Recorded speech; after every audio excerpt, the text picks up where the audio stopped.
นทางจากบิณฑบาตกลับเข้ามาถึงวัดแล้วน้องแมวน้องไก่น้องหมาน้อยรอหลวงปู่อยู่กันไหมลูกอาหารเช้ามีอาหารดิบตรงนั้นถ้ากินไม่ได้ไม่ทันนะซื้อมาจะต้องให้อาหารเลยน้องอยากกินได้ให้เม็ดได้น้องหมาน้อยต้องกินอาหารกับหลวงปู่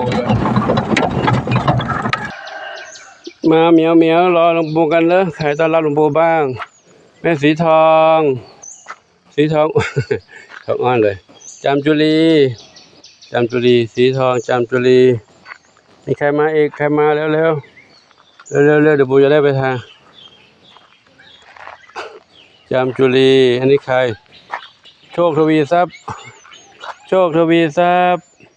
จามจุลีแม่สีทองส้มอ่อนลองเรียกชื่อดิใครจำได้บ้างมีใครบ้างจินตลา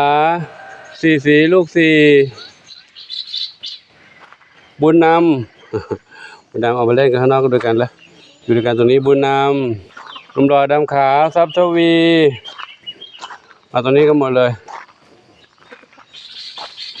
ทรัพย์ทวีนะโอ้เดี๋ยวก่อนถ่ายด่วนเลยเดี๋ยวเวลาไม่ทันแล้วเดี๋ยวหาน้องเหมียวน้องหมาน้องเหมียวน้อยอีกเนาะกอไก่อีกเอากอไก่อีก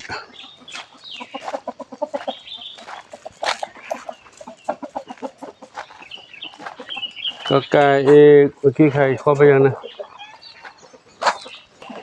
นี่อีกหนึ่งเหมียวนี่ใครเนี่ยไปเอามาเขาด้วยเหรอลูกเฮงไม่ใช่ใช่แล้วเฮงวางเขาด้วยเหรอจะอยู่ข้างนอกเหรออยู่ข้างนอกปู่ไม่ห้ามหรอกก็อยากอยู่เองนะสมัครใจมาอยู่ก็ได้ลูกบางนี้แล้วนี่ใครเนี่ยนี่จินตลานาวรัตน์แล้วก็มาอยู่นี้ด้วยเหรอลูกเมื่อคืนนอนอยู่กันข้างในนู้นเช้าออกมานอกนาวรัตน์จินตลานี่ใครศรีสุดาอยู่ตรงนี้นะปู่ไปดูน้องเหมียวน้องหมาเหมียวน้อยหมาน้อยข้างในกันนะเด้อกระต่ายข้างในเด้อแล้วก็การกินอาหารก่อนเลยลูกเด้อโอ้ข้าววางไว้แล้วเด้อการกินก่อนแล้วเด้อการกินก่อนเลยปู่ดูน้องเหมียวข้างในก่อนเข้ามาในบ้านเหมียวรอหลวงปู่อยู่ข้างนี้กัน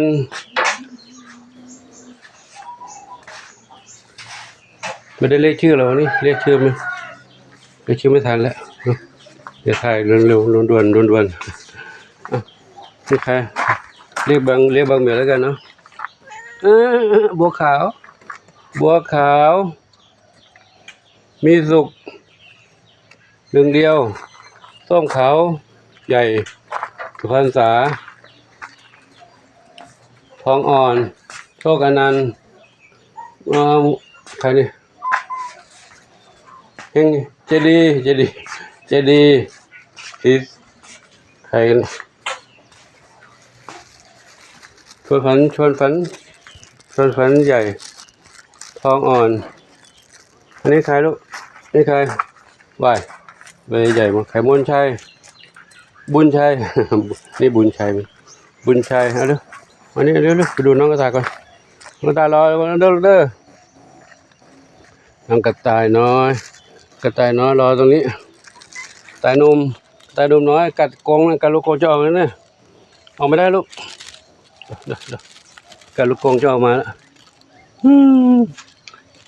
สัญชาตญาณของเขาเนาะเขาถึงใบผสมพันธุ์เขาจะดิ้นรนไม่อยากอยู่ข้างในแล้วไม่อยากจะก็ทำไงดีเนาะอยู่ข้างนอกก็มาเดี๋ยวก็แพร่พันธุ์ขยายพันธุ์น้องอะไรลูกแม่กระต่ายอยู่นี่ทางนี้แม่กระต่ายอยู่นี่อีกหนึ่งแม่อยู่นี่แม่นี่กระต่ายอยู่นี่ขุดหลุมอะไรลูกขุดหลุมอุโมงค์เหรอเมียชอบกระต่ายชอบขุดอุโมงค์รอดออกมาเหรอเร็วไปดูน้องหมาก่อน รลงตัวพอนี้มารอบคนค้างแล้วมาคนค้างหิวข้าวแล้วมาน้อยมังนี่น้องกระต่ายน้อยอยู่นี่น้องกระต่ายน้อยอยู่ตรงนี้ไม่น้อยแล้วเนี่ยโตแล้วเนี่ยแต่ชุดนี้ก็โตแล้วแต่ชุดนี้ก็โตแล้วเขาไปเรียกบ้างยังไม่ครบยังไม่หมดยังมีอยู่เยอะอยู่เสียงใครเสียงใคร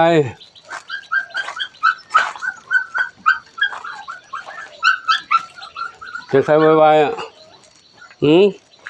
ใครวายเอ๊ะ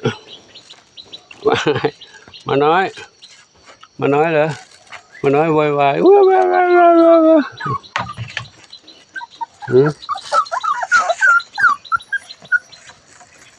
มาน้อยหิวข้าวโบกข้าวหุงคู่กับปลาป่องกินก่อนนะลูกเด้อน้ำปูทำไม่ทานลูกนะเดี๋ยวตอนบ่ายไปเนาะนี่กินไปก่อนลูกเด้อกินไปก่อนนะอาหารข้าวสุกคู่กับปลากระป๋องกับอาหารเม็ดด้วยกินด้วยกันลูกเด้อกิน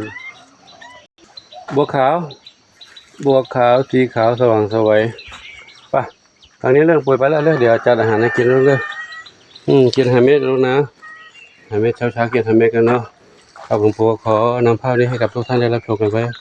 ประมาณนี้ก่อนเนาะก่อนโมทนาสาธุกับทุกท่านที่มีความรักความเมตตาต่อน้องเหมียวน้องเต่าน้องกระต่ายน้องหมาน้องไก่ในวัดปงชัยนะขอโมทนาสาธุขอบุญกุศลทั้งหลายจงอำนวยพรให้ทุกท่านพบความสุขความเจริญมีความสุขกายสุขใจปรารถนาสิ่งใดขอได้ทุกความมุ่งมั่นปรารถนาทั่วกันทุกคนทุกท่านเถิด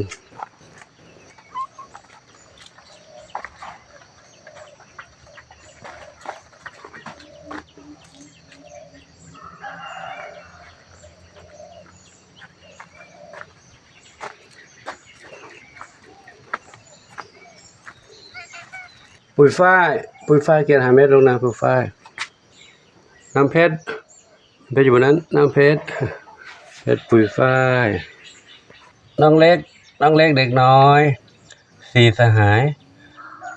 แมวน้อยกินอาหารกันแล้วเด้อเช้าก่อนมีสบันปูให้เขาไว้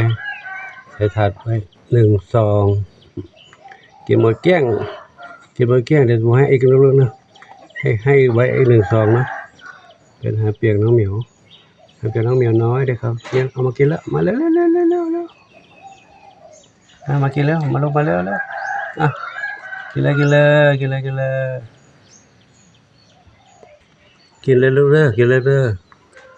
ก็นอนเราเรียนนะลูกนะหนูโชคดีแล้วนะลูกนะมาอยู่ที่นี่มีอาหารกินมีที่พักลูกเด้อปลอดภัยแล้วเนาะไม่ต้องไปเสี่ยงภัยข้างนอกเนาะเสี่ยงภัยข้างนอกนะโดนหมากัดโดนคนผู้ชายหลวงปู่ก็เจอหลายเหมียวอยู่ข้างนอกมันเดี๋ยวจะช่วยกันจะรู้จะช่วยยังไงแล้วเนาะอันนั้นเรามาช่วงนี้โชคดีแล้วนะ